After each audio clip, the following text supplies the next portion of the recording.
Apocalipse 18. Nós vamos meditar hoje todo o capítulo 18 e alguns versículos do 19. Para ser mais preciso, iremos até o 19:8.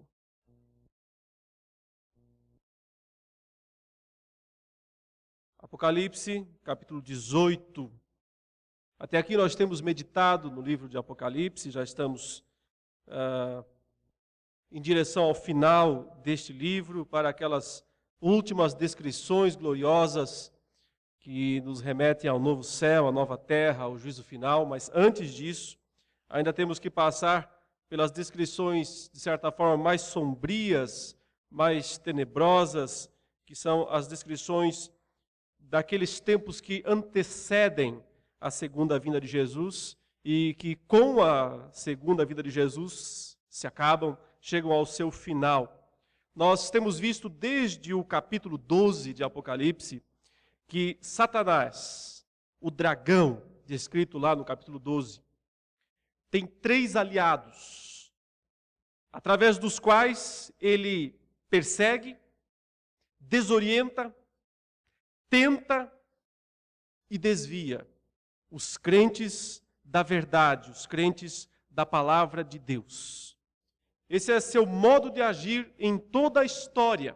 Não diz respeito a apenas um período do passado ou a algum período do futuro, mas é o modo como ele age em toda a história, especificamente neste período histórico que vai da primeira vinda de Jesus até a segunda vinda de Jesus. Diferentemente do Antigo Testamento, quando e onde Satanás agia de uma forma mais, usando uma palavra, um termo aqui, agia de forma mais legal, no sentido de acordo com a lei. Ele era o acusador de nossos irmãos, é assim que ele é descrito no capítulo 12. Aquele que dia e noite os acusava, na verdade, porque ele perdeu esse posto de acusador lá nos céus, exatamente no momento da ascensão de Jesus. Quando Jesus Cristo morreu na cruz, pagou o preço do pecado do seu povo. Então não há mais acusação contra os eleitos de Deus. Então há agora paz com Deus, através de Jesus Cristo. Nesse momento, Cristo também ressuscitou, venceu a morte, portanto, livrou-se das garras desse terrível inimigo, a morte, e então Cristo subiu aos céus. Nós muitas vezes não damos muita importância a este momento da subida de Cristo aos céus, porque consideramos mais, às vezes, o seu nascimento, ou a sua morte, ou a sua ressurreição. Mas o momento maior da vitória de Cristo foi celebrado no momento em que Cristo subiu aos céus. Porque quando Cristo retornou aos céus, após ter morrido, ressuscitado, ele retorna lá para assumir todo o poder, toda a autoridade, como ele próprio diz após a sua ressurreição, que todo o poder, que toda a autoridade havia sido dado a ele nos céus e na terra. E neste momento, ele esmaga então o poder de Satanás, ele derruba Satanás do seu trono de autoridade nos céus. Satanás, neste momento, perde o domínio que ele tinha sobre as nações. Lembre-se que no Antigo Testamento, só uma nação conhece a Deus: Israel. As demais nações estão nas trevas do pecado, estão enganadas por Satanás.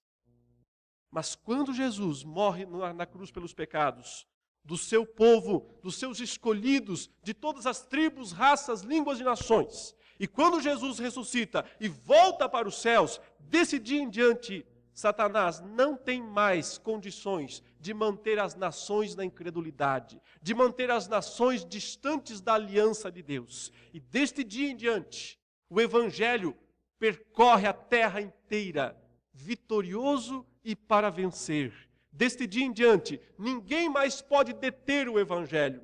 Satanás perde aquela postura, entre aspas, legal que ele tinha de ser o acusador.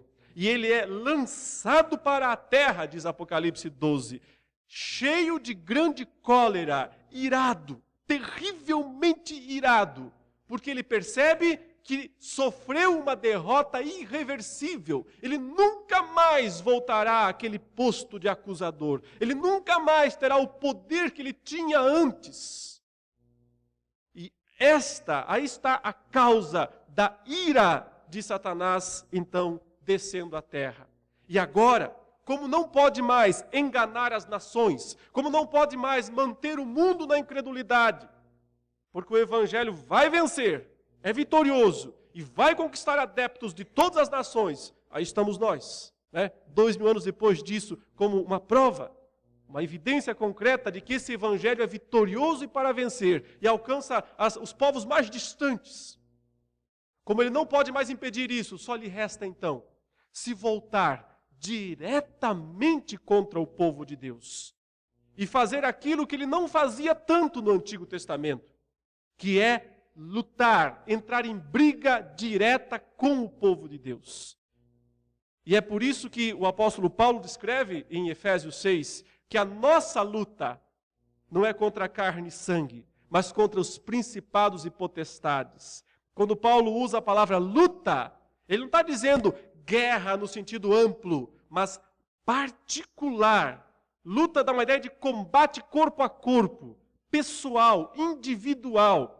Cada cristão está envolvido num combate, numa luta pessoal, corpo a corpo, um duelo com os principados e potestades, com os dominadores desse mundo tenebroso, com as forças espirituais do mal nas regiões celestes. E por isso precisam estar revestidos de toda a armadura de Deus.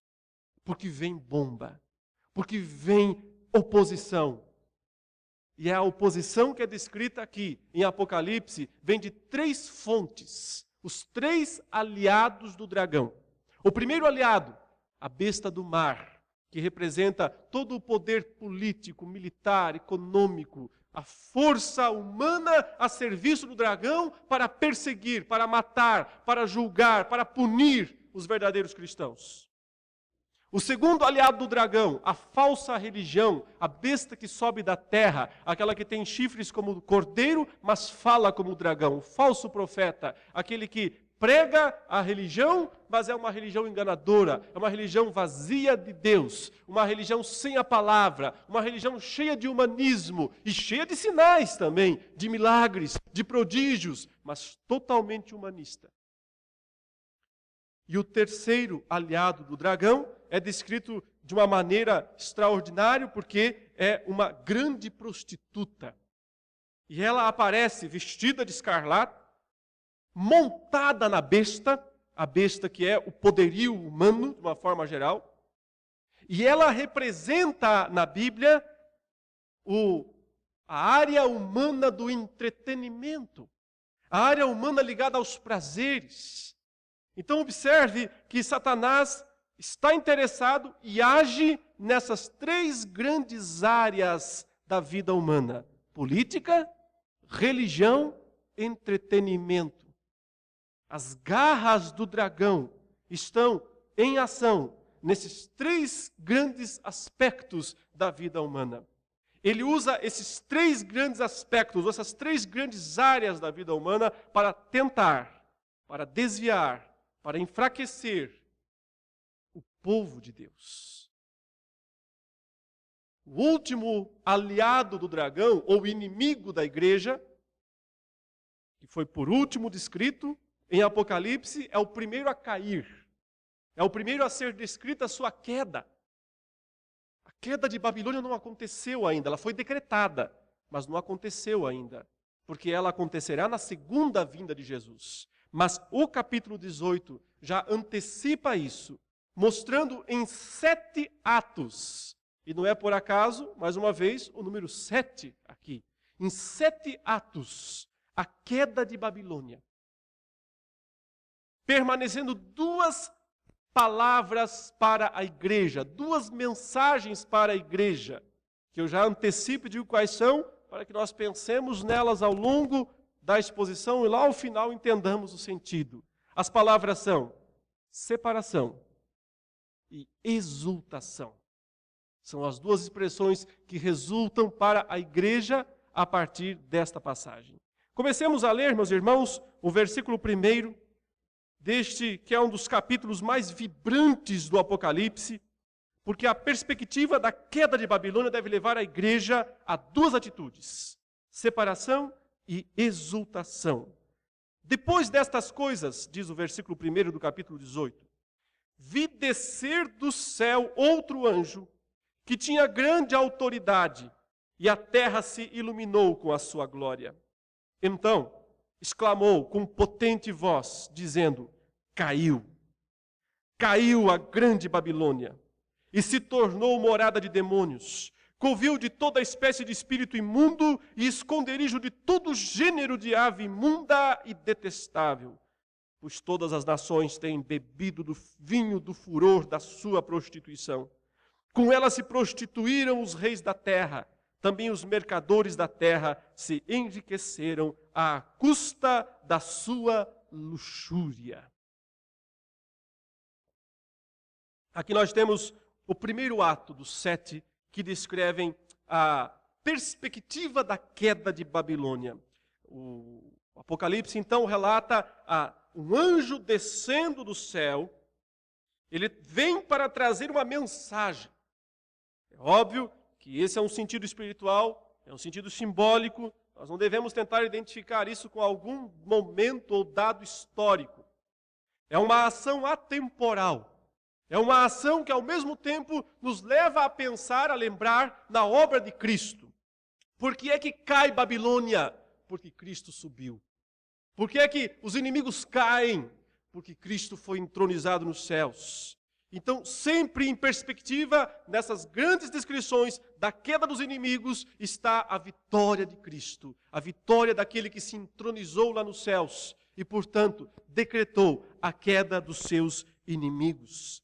Esse anjo, que é tão poderoso, que é tão cheio de autoridade, que o texto diz que quando ele desce, a glória dele ilumina a terra. Ele é como um sol nascendo, um sol brilhando sobre as trevas. Mas tudo isso apenas para dizer uma coisa, para falar, relatar algo de suprema importância, que é justamente a queda de Babilônia. Ele repete 2 vezes, ele diz: caiu a grande Babilônia. É uma profecia. Obviamente que as profecias do Antigo Testamento muitas vezes usam verbos no passado, quase como se os feitos já tivessem acontecido, quando na verdade está falando do futuro. Mas ao usar os tempos verbais no passado, isso dá uma ideia de garantia, de certeza, né? A ideia de já era, sem chance, acabou. Não há maneira de reverter este quadro. Está determinado, está decretado, sem chance de mudança. Babilônia cai. A queda de Babilônia está, portanto, assegurada. Nessa perspectiva, ele vai usar agora uma linguagem do Antigo Testamento para descrever quando uma grande cidade era destruída e o que acontecia com ela. Normalmente, nos livros de Isaías ou de Jeremias, ou mesmo de Ezequiel, nós encontramos descrições como essa. Igual quando Jerusalém foi destruída e então foi relatada como tendo ficado abandonada, cheia de monturos, e passam então a habitar nesses monturos, nesses entulhos que permanecem lá depois que a cidade é destruída, aquele tipo de animal que era considerado impuro em Israel, que não podia ser usado como alimento. A habitação desses seres impuros ou demoníacos representa, portanto, a completa desolação daquele lugar. Ele diz: caiu a grande Babilônia e se tornou morada de demônios, morada de espíritos, essa é a ideia, morada de seres malignos que estão deslocados dos lugares santos, dos lugares bons, e, portanto, precisam morar em lugares abandonados. Muitas vezes o Antigo Testamento descreve cidades destruídas como habitação de demônios, alguns tipos de demônios. E ele diz, inclusive, um covil de toda espécie de espírito imundo e todo gênero de ave imunda também. Ave, aqueles pássaros que Israel não usava, não era comestível para Israel, justamente porque eram considerados aves impuras, aves imundas. A descrição é fortíssima, quer dizer, justamente essa Babilônia, que nós veremos a descrição em seguida, toda revestida de ouro, toda cheia de enfeites, toda em busca dos prazeres refinados do mundo, de repente se torna este lugar desolado, habitação de demônios, de aves imundas, de todo gênero de imundícias. É isso que ela se torna. Hoje ela brilha, ela está em glória no mundo. Amanhã ela estará em desolação, em abandono, em completa destruição. O primeiro anúncio já diz o motivo da queda, a razão da queda, que está aqui no versículo 3. Pois todas as nações têm bebido do vinho do furor da sua prostituição. Lembram-se, no capítulo 17, a descrição da Babilônia, da mulher, a meretriz, sobre a besta, com um cálice de ouro na mão. Um cálice de material mais nobre, um cálice belíssimo, mas dentro do cálice, imundícia, prostituição. E aqui o texto acrescenta uma palavra a mais, porque diz que ela deu de beber aos reis da terra, às nações, aos mercadores de uma forma geral, do vinho do furor. Uma expressão que diz uma prostituição enfurecida, enlouquecida, absolutamente sem domínio, sem controle, da ideia de um mergulho na prostituição, um mergulho em tudo aquilo que é impróprio, de tudo aquilo que é imundo, de tudo aquilo que é detestável aos olhos de Deus. Porque, no fundo, é uma demonstração humana da fúria, da ira humana contra o próprio Deus. É uma ira contra as coisas santas. É uma ira contra as coisas agradáveis ao Senhor. É o homem potencializado por Satanás, na sua pior forma, na sua pior valência, no fundo do poço, no que há de mais desprezível, numa ação deliberada, furiosa contra Deus. É o homem mergulhando furiosamente nos vícios, como uma guerra, uma declaração de guerra contra Deus. Como se o homem odiasse a si mesmo, porque ainda há no ser humano resquícios da imagem de Deus. Então há um ódio, parece que do homem, contra si mesmo. E é por isso que ele mergulha nos vícios, enfurecido nas coisas impróprias. Porque no fundo é como se ele quisesse apagar de si mesmo, até mesmo o que resta da imagem e semelhança de Deus. É a ação maligna por trás disso. Com ela se prostituíram, palavra genérica de depravação, os reis da terra. Também os mercadores da terra se enriqueceram às custas da sua luxúria. Luxúria é a expressão usada aqui para o luxo de uma forma geral. A busca humana pelo luxo, por aquilo que é mais caro, por aquilo que é mais raro, por aquilo que é exclusivo. Algo que todos os homens, de uma forma ou de outra, desejam, né? Ter os aspectos preciosos, raros, exclusivos, luxuosos do mundo. E esse é o mercado que o texto diz que fez com que os mercadores se enriquecessem. Primeiro ato, portanto, da queda de Babilônia é a descrição, é o anúncio, é o decreto, já em tempo verbal passado, de garantir a certeza da queda e da desolação e das razões disso de Babilônia. O segundo ato está no versículo 4 até o versículo 8, quando então uma voz celeste manda o povo de Deus sair deste lugar, abandonar Babilônia, porque ela será destruída. O texto diz no versículo 4: ouvi outra voz do céu dizendo: retirai-vos dela, povo meu, para não serdes cúmplices. A palavra cúmplice aqui no grego é ter koinonia, é ter comunhão com os pecados. Para não serem cúmplices em seus pecados e para não participardes dos seus flagelos. Porque os seus pecados, os pecados de Babilônia, se acumularam até o céu. E Deus se lembrou dos atos iníquos que ela praticou.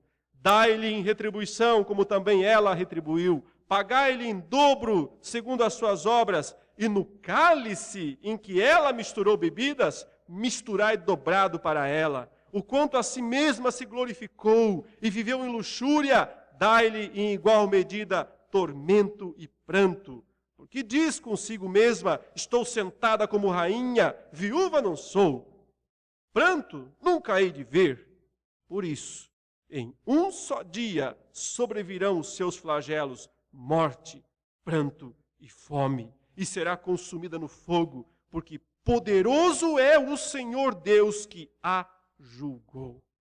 O segundo ato é a voz celeste mandando o povo de Deus sair de Babilônia para não ser destruído com ela, por causa dos pecados dela. É uma figura também que vem do Antigo Testamento. O povo de Deus, quando foi levado cativo de Jerusalém, de Judá, para a Babilônia, deveria ficar lá quanto tempo?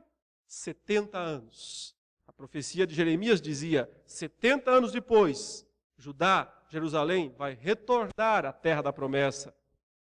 Porém, muitos do povo de Deus, quando foram para a Babilônia, resolveram se estabelecer por lá mesmo. Perderam o caráter de peregrinos, se tornaram expatriados. Pensavam mais ou menos assim: Jerusalém nunca será reconstruída, Jerusalém nunca mais voltará a ser o que é hoje, o que era antigamente. Só nos resta então ficar por aqui mesmo. Vamos comprar terras em Babilônia, vamos construir casas em Babilônia, vamos colocar nossos filhos em boas escolas em Babilônia, vamos acumular patrimônio para o futuro, é aqui que nós vamos viver. E é por isso que o profeta Jeremias, o profeta Isaías antecipam dizendo: povo meu, Babilônia não é sua terra, Babilônia não é seu lar é Jerusalém. Seu lar é Israel, você tem que sair, você tem que voltar. Por isso Babilônia é a figura do mundo de uma forma geral. Para os crentes lá dos tempos de João, era Roma, a Roma imperial. Aliás, os 3 inimigos do dragão estão em Roma, como estão em qualquer cidade do mundo, como estão em qualquer época, em qualquer lugar. Sempre os 3 aliados estão lá para de algum modo perseguir, para de algum modo tentar desviar o povo de Deus. E é por isso também que a mensagem é: não se acomode em Babilônia. Esse não é seu lugar, esse não é seu lar. Não se acostume.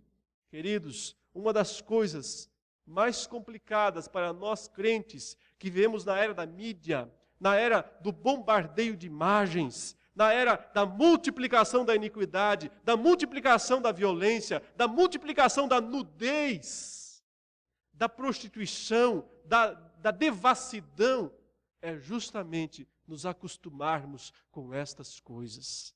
Depois de tanto ver cenas na televisão, depois de tanto ver imagens impróprias, elas já não nos chocam mais. Elas passam a ser algo que nós lidamos naturalmente. Esse é um sintoma de que Babilônia nos fascinou. É um sintoma de que Babilônia está dominando nossa mente, dominando nosso coração, ao ponto de que não nos incomoda mais ver as pessoas blasfemando, ver as pessoas falando mal do nosso Deus. Se falam mal de alguma outra coisa, nós até nos revoltamos, mas muitas vezes vemos as pessoas blasfemando contra o Senhor. Não diz nada para nós, estamos tão acostumados. Vemos as pessoas cometendo pecado nas ruas, realizando abominações nos shopping centers, em qualquer lugar. Passamos, vamos embora, não nos afeta, Sabe por quê? Porque nos acostumamos. Sabe por quê? Porque estamos construindo casas em Babilônia. Porque estamos comprando terras em Babilônia. Porque, de certo modo, estamos começando a achar que esse é nosso lugar. Que é só o que nós temos. Que é só o que nos resta. A Bíblia é inconformada com essas coisas. E por isso, ela diz, foge, corra, sai dela. É uma expressão fortíssima, quer dizer, corra para longe, fuja deste lugar, abandone essa situação, abandone esse modo de vida. Quanto mais você se deixa enredar por esse modo de vida, mais risco você corre, porque este modo de vida será esmagado. A medida dos pecados está chegando aos céus. É uma outra figura que o texto usa aqui, também do Antigo Testamento. Várias vezes Deus descreveu no Antigo Testamento a chamada medida da iniquidade que chega às alturas. Quando chega às alturas, então Deus age, então Deus destrói. Nós vemos hoje, nos dias atuais, a iniquidade na sociedade, a iniquidade no mundo, numa efervescência. A panela de pressão está subindo, está apitando. Nós vemos o nível do mal crescendo a cada dia. A cada dia. Quando alcançar aquele nível que Deus diz, agora chega, é intolerável aos olhos do Santo, do Altíssimo, então, ele vai esmagar Babilônia. Ele vai esmagar o sistema de vida mundano. Aqui, principalmente prefigurado no entretenimento. O mundo vive de entretenimento. A indústria do entretenimento talvez seja a maior do mundo. E muitos crentes vivem só para entretenimento. Sua única preocupação, sua única busca é entretenimento. Evidentemente, meus irmãos, que Deus não despreza o entretenimento. Deus é quem, na verdade, o instituiu. Aliás, por que ele estabeleceria um dia em descanso, o 7º dia da criação, ou o 1º dia da nova criação? Por que ele nos deu um dia? Porque ele está preocupado, sim, com a nossa vida física. Porque ele quer que descansemos. Porque o entretenimento não é ruim em essência. Ele próprio disse ao ser humano, vocês podem comer de todas as árvores do jardim. É bom, é gostoso, é agradável. Eu quero que vocês se deleitem nisso. Mas tem uma coisa que eu não quero. O mal do entretenimento humano é que ele nunca para onde Deus diz, pare. Ele nunca interrompe onde Deus diz, é até aqui. Depois disso, não. Porque lá vai a serpente dizendo, se Deus diz que pode comer 99, por que não 100? Então vá lá e coma do fruto da árvore do conhecimento do bem e do mal.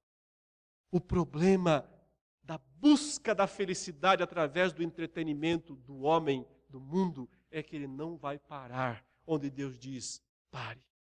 Ele vai além, e sempre mais, e nunca é suficiente, ao ponto de se tornar furiosa essa devassidão. Na fúria da devassidão, na fúria da prostituição, vai até o extremo, não há limites. Esse é o trunfo do dragão. E é deste modo que ele age para enganar o povo de Deus. Todas essas 3 áreas, política, religião, entretenimento, não são más em si mesmas. Foi Deus quem estabeleceu todas elas. Mas são as distorções dessas 3 grandes áreas que Satanás utiliza para perseguir, para desviar, para tentar o povo de Deus. Ficar dentro de Babilônia, meus irmãos, é garantia de ser destruído com ela. O texto deixa isso claro. Permanecer em Babilônia, se fascinar com as ofertas que esse mundo faz, se prostrar diante do dragão para receber os reinos deste mundo, é garantia de destruição. Terceiro ato, está nos versículos 9 e 10. O primeiro de 3 grandes lamentos. Agora você vai ver 3 lamentos pela queda de Babilônia. E depois você vai ver uma exultação final. Aqui, 3 lamentam e os outros no final comemoram. É o contraste claro entre o mundo e a igreja. Os reis da terra vão lamentar, os mercadores da terra vão lamentar e depois também os navegadores do mundo vão lamentar a queda de Babilônia. Por quê? Porque fizeram de Babilônia seu modo de vida. Porque Babilônia era a sua única esperança, era a sua razão de viver. Quando ela cai, só resta o lamento. Veja o verso 9. Ora, chorarão e se lamentarão sobre ela os reis da terra, que com ela se prostituíram e viveram em luxúria. Quando virem a fumaceira do seu incêndio, e conservando-se de longe pelo medo do seu tormento, dizem: ai, ai, tu, grande cidade Babilônia, tu, poderosa cidade, pois em uma só hora chegou o teu juízo. O primeiro lamento são dos maiorais, os reis da terra, os donos do mundo, os chefes das nações, que sempre estão a serviço do dragão, de um jeito ou de outro, por boa intenção ou por má intenção, de um jeito ou de outro, sempre estão a serviço do dragão. Eles aqui lamentam. É o primeiro grande lamento pela queda de Babilônia. Aqueles que fizeram de Babilônia seu modo de vida, sua razão de existir, agora vêm ou verão, que embora os tempos verbais sejam passados, essa profecia está falando do futuro, fala da segunda vinda de Jesus. Quando Babilônia, que é o sistema mundano da felicidade, a busca humana pela felicidade, cair, ruir, ser destruída. A figura é muito interessante, porque ao mesmo tempo eles estão de longe, eles querem se aproximar, mas eles têm medo de se aproximar, eles têm medo dos flagelos que estão se abatendo. É uma figura, é um simbolismo, não deve ser interpretado literalmente, mas quero apenas dar uma ênfase, mostrar, estes homens fizeram de Babilônia sua joia, agora essa joia foi esmagada, foi destruída, por isso eles se espantam. É um lamento espantado. Veja, a ideia é: tu, grande cidade Babilônia, tu, poderosa cidade, parecia invencível, parecia indestrutível, parecia existir, que iria existir por todos os séculos, e numa só hora, a ideia quer dizer, num só instante, num piscar de olhos, o juízo de Deus se abateu sobre ela, ela foi arrasada, ela foi destruída. Se enganam aqueles que pensam que vai haver batalha na segunda vinda de Jesus. Se enganam aqueles que pensam que vai haver resistência humana, ou resistência satânica, ou os demônios, que eles vão lutar, que eles vão ter alguma chance contra Deus. Se enganam, não tem batalha, é um massacre. É apenas isso. Um total e completo massacre. A vinda de Jesus é um ato de juízo de Deus. Aquele que tem os pés de bronze desce e pisa as nações. É massacre total, não é guerra, não é combate. É destruição. Só o que resta para a Babilônia é ser destruída. Por isso, o lamento dos reis da terra. O quarto ato da queda de Babilônia é o segundo lamento. Agora, o lamento dos mercadores da terra. E esse é o mais longo dos lamentos e o mais elaborado deles, e aonde nós mais entendemos, nós mais tomamos conhecimento do que é de fato Babilônia. Observe, verso 11 até o verso 17, ele diz assim: e sobre ela choram e pranteiam os mercadores da terra. Os reis choraram, agora os mercadores da terra. Porque já ninguém compra a sua mercadoria. Acabou o comércio, acabou as relações internacionais, acabou o enriquecimento, bolsa de valores, acabou tudo. Mas os detalhes das mercadorias é que são interessantes. Que mercadorias? Ele faz uma lista bem grande aqui, começando com mercadoria de ouro. Claro, metal mais precioso, mais procurado. Quando a moeda, o dólar cai, todo mundo vai para o ouro. O ouro sempre é considerado estabilidade, garantia. Segunda moeda, ou segundo material, prata. Terceiro, pedras preciosas. Depois, pérolas, linho finíssimo, púrpura, seda, escarlata. Então, aqui, as mercadorias que eram negociadas em Babilônia e que, ao cair, ao ser destruída, dão esse grande prejuízo para os mercadores. Antes elas davam lucro. Aí, quando há destruição, é prejuízo total. Ele continua dizendo, e toda espécie de madeira odorífera, aquelas madeiras que têm aromas, isso era muito precioso na antiguidade. Todo gênero de objeto de marfim também, aquele feito dos dentes, né, de elefantes, um material muito raro, muito caro. Até hoje isso é extremamente valioso. Diz, toda qualidade de móvel de madeira preciosíssima, de bronze, de ferro e de mármore. Então, a indústria aí dos móveis refinados. Agora vai passar para o aspecto mais relacionado a comidas. Ele diz, canela de cheiro, especiarias. Essas coisas eram muito valiosas. Se vocês lembrarem, até mesmo na Idade Média, né, quando os navegadores descobriram o Brasil, eles não queriam descobrir o Brasil, eles estavam atrás dessas especiarias, canelas de cheiro, canela, essas especiarias que iam buscar na Índia. Chegaram aqui, dizem por acaso. O que mais? Fala incenso, unguento, bálsamo. Então, produtos para a pele, de uma forma geral, cosméticos. Né?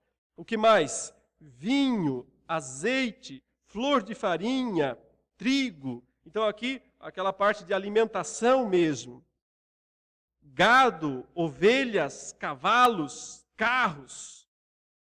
E ele reserva para o final duas coisas que provavelmente é uma demonstração da inconformidade de Deus com o sistema romano. Ele diz, escravos e até almas humanas. O comércio de pessoas. Em Roma, isso era muito forte. Inclusive, muitos cristãos, quando eram descobertos pelo Império Romano, eram então, além dos seus bens serem apropriados, né, espoliados, os próprios crentes, como pessoas, eram então vendidos como escravos. E tinham que ir para outros lugares, obedecer a senhores. Nesse período, escravidão não tinha a ver com cor de pele. Nesse período, escravidão tinha a ver com condição econômica. Isso aqui é o capitalismo na sua pior valência, na sua parte mais devoradora. Se aplica a qualquer sistema, socialismo, anarquia, o que você quiser. Todos os sistemas favorecem o dragão. Todos os sistemas, de alguma maneira, são usados pelo dragão para vender, negociar pessoas. O que está em jogo, em última instância, são as almas humanas. É isso que o dragão queria mesmo, poder negociar. Até porque, se essas coisas atrás aí são valiosas, né? Canela, especiarias, ouro, prata, a Bíblia diz que uma alma humana vale quanto? Mais do que o mundo inteiro.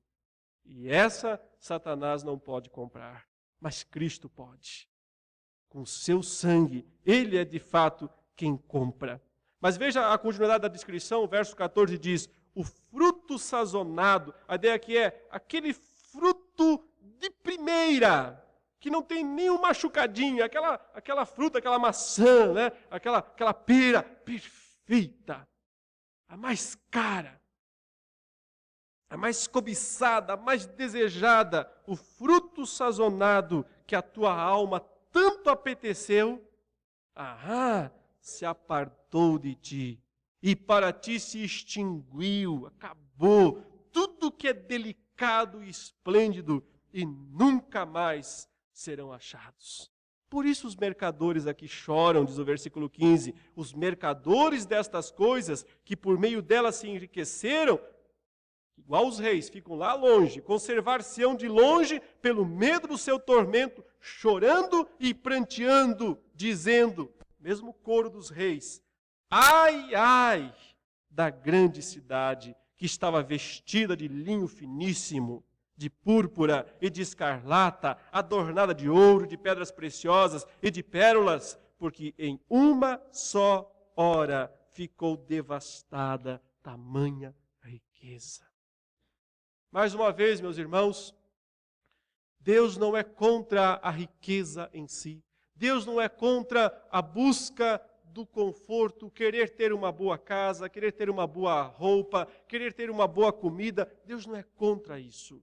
Deus é contra a busca desenfreada destas coisas, de fazer destas coisas a única razão da vida. Deus é contra essa cobiça, esse sentimento de insatisfação, de nunca se satisfazer com o que tem, de sempre ter que ter o que é melhor do que o outro tem. Precisa ter o especial, o exclusivo, só eu posso ter isso, ninguém mais pode ter, eu tenho que ter o melhor. Essa busca, esse anseio, esse desejo, isso é Babilônia, é o anseio humano, é a insatisfação humana. Sabe por quê? Porque no fundo, o ser humano sabe que nada desta terra o satisfará.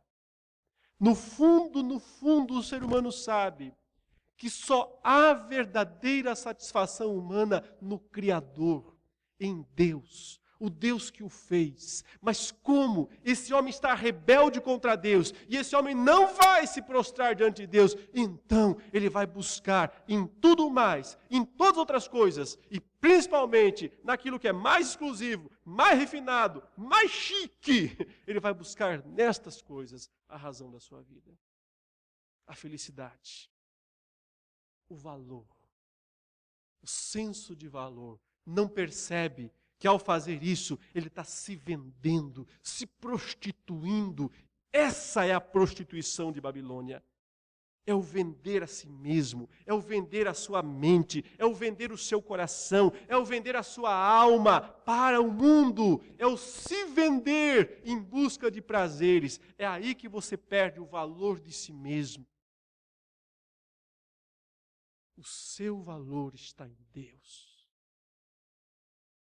Ou melhor, o seu valor é Deus. A verdadeira felicidade humana não está em Babilônia, está na comunhão com Deus, no estar em paz com Deus. É aí que está a verdadeira comunhão e felicidade humana. Quinto lamento.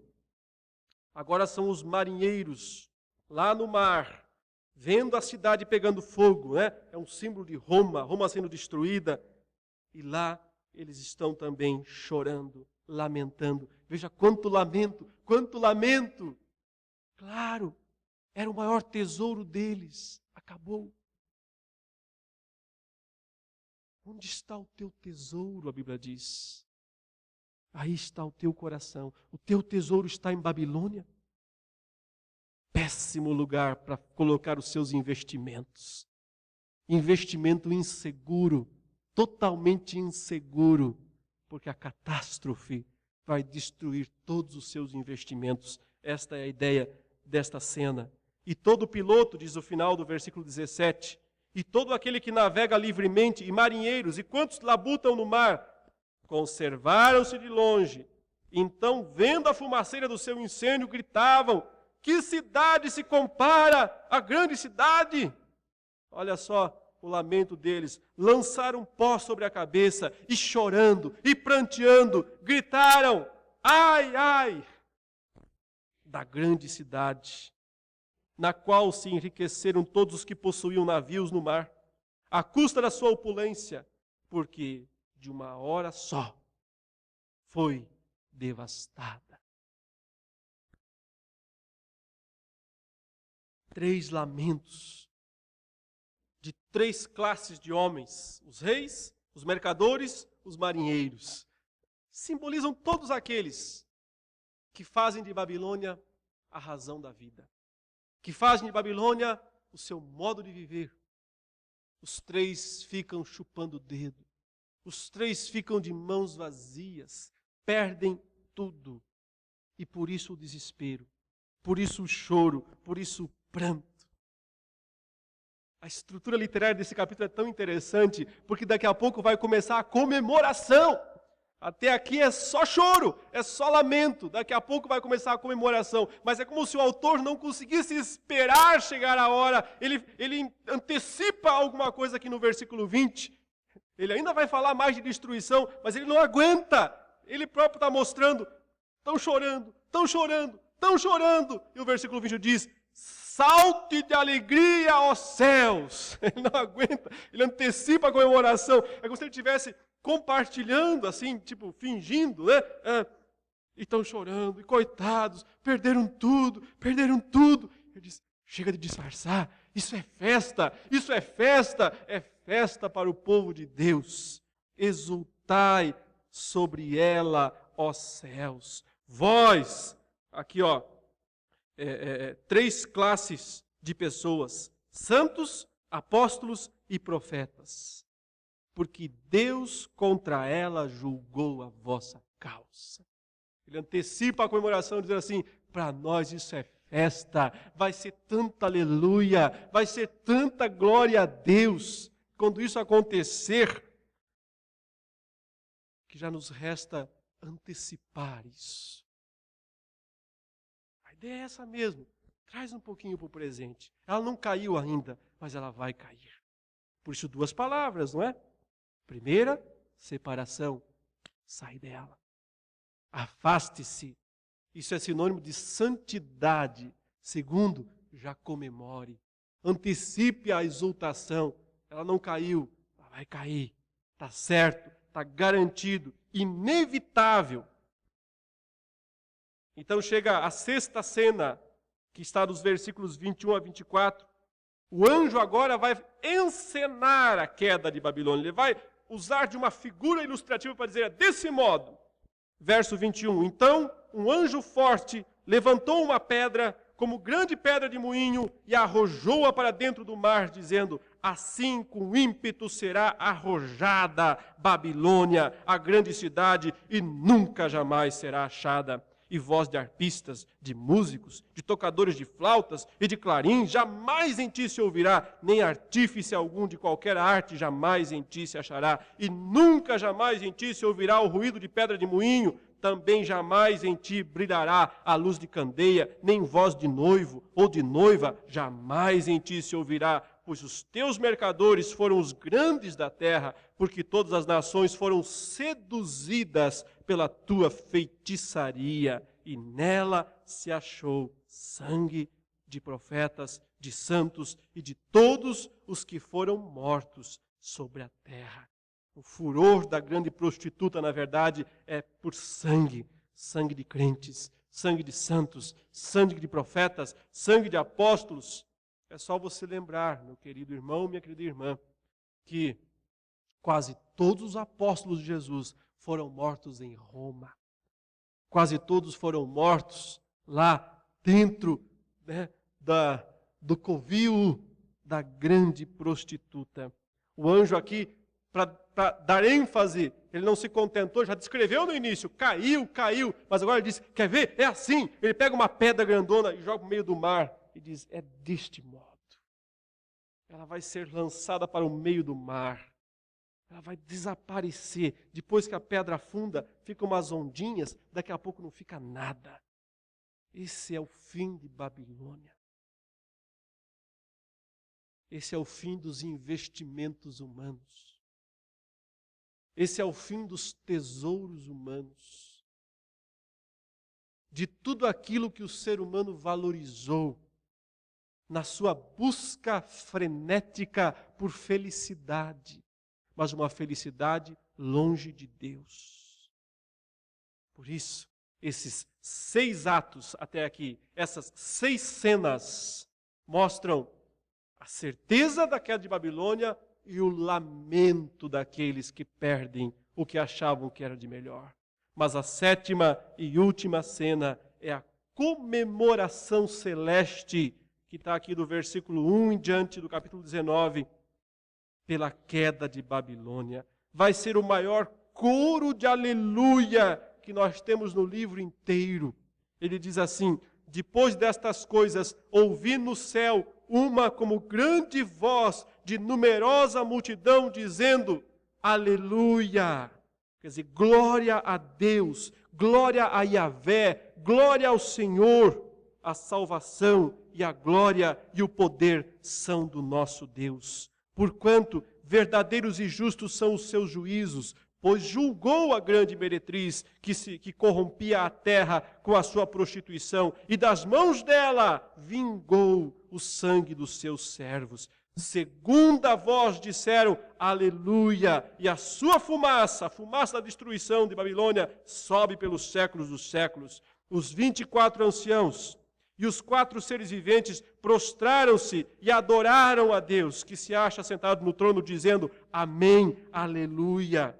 Saiu uma voz do trono exclamando, dai louvores ao nosso Deus, todos os seus servos, os que o temeis, os pequenos e os grandes. Então ouvi uma como voz de numerosa multidão, como de muitas águas e como de fortes trovões, dizendo, aleluia, pois reina o Senhor nosso Deus, o Todo-Poderoso. Alegremo-nos e exultemos, demos-lhe a glória, porque são chegadas as bodas do Cordeiro, cuja esposa a si mesma já se ataviou, pois lhe foi dado vestir-se de linho finíssimo, resplandecente e puro, porque o linho finíssimo são os atos de justiça dos santos.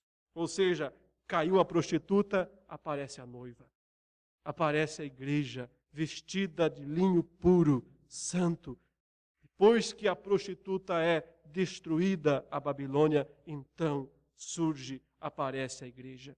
Esse coro de aleluia segue-se ao lamento dos reis da terra, dos mercadores, dos marinheiros. Esses lamentam, mas lá no céu é festança, é festa pura, é exultação total, por causa da queda de Babilônia. Queridos irmãos, finalizando, eu disse no início que 2 palavras permanecem para a igreja a partir da descrição dessas 7 cenas que derrubam Babilônia. 2 palavras: separação, exultação. Sai dela, povo meu. Essa é a primeira ordem. Se você ainda está aprisionado em Babilônia, é hora de sair. É hora de fugir. Isso é sério. Sair quer dizer não compactuar. Observe, Deus não está mandando ninguém ir viver em mosteiros. Não está mandando ninguém comprar uma propriedade lá no fim do mundo para viver afastado, separado, não. O nosso lugar é no mundo. Candeias dentro do mundo, mas que não compactuam com os atos perversos do mundo. Deus não está mandando ninguém aí mudar de emprego, abandonar a casa, abandonar a cidade, nada disso. A menos, é claro, que o emprego seja ofensivo, desonroso a Deus. Deus não está mandando ninguém, mandando você continuar onde está. E ao mesmo tempo sair. Como é que eu posso ao mesmo tempo continuar onde estou e ao mesmo tempo sair. Significa que eu continuo no mundo, mas meu coração não é mais do mundo. Não compactua com as obras infrutíferas das trevas. Não segue mais o padrão do mundo. E o mundo vai perceber isso e não vai gostar. E nós não podemos recuar. E em segundo lugar, o texto diz, já comece a preparar a festa. Já comece a preparar a comemoração. Porque quando ela cair, vai ser a maior festa da história. Vai ser a maior festa que os céus já viram. Uma festa, obviamente, que glorifica somente ao Senhor. Mas eu já posso antecipar isso. Eu já posso louvar a Deus, glorificá-lo, porque a queda do sistema mundano e satânico está definida. É irreversível. Aos olhos de Deus, já era. Isso já é realidade, já aconteceu. Curve seus olhos, ou feche seus olhos, curve sua cabeça. E ore ao Senhor neste momento.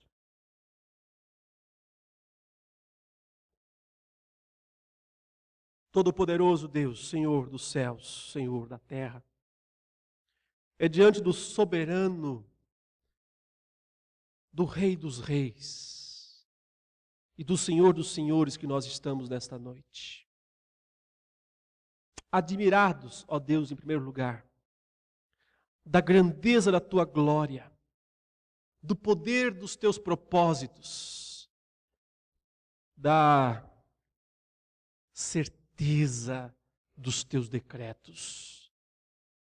Mesmo que neste mundo hoje tudo pareça o contrário, parece que Babilônia é invencível, parece que o dragão e seus aliados são indestrutíveis.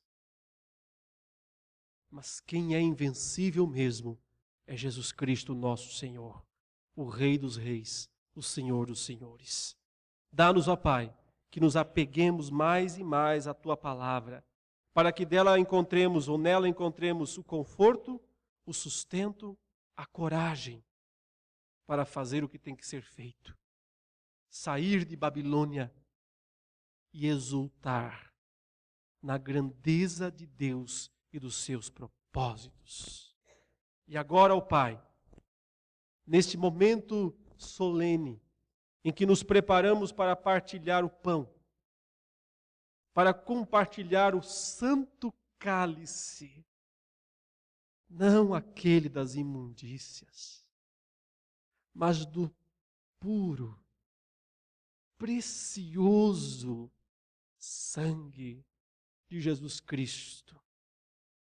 Prepare o nosso coração, ó Deus, que este meio de graça que é a ceia do Senhor, seja nesta hora um poderoso elemento do Senhor para fortalecer a nossa fé e renovar a nossa esperança.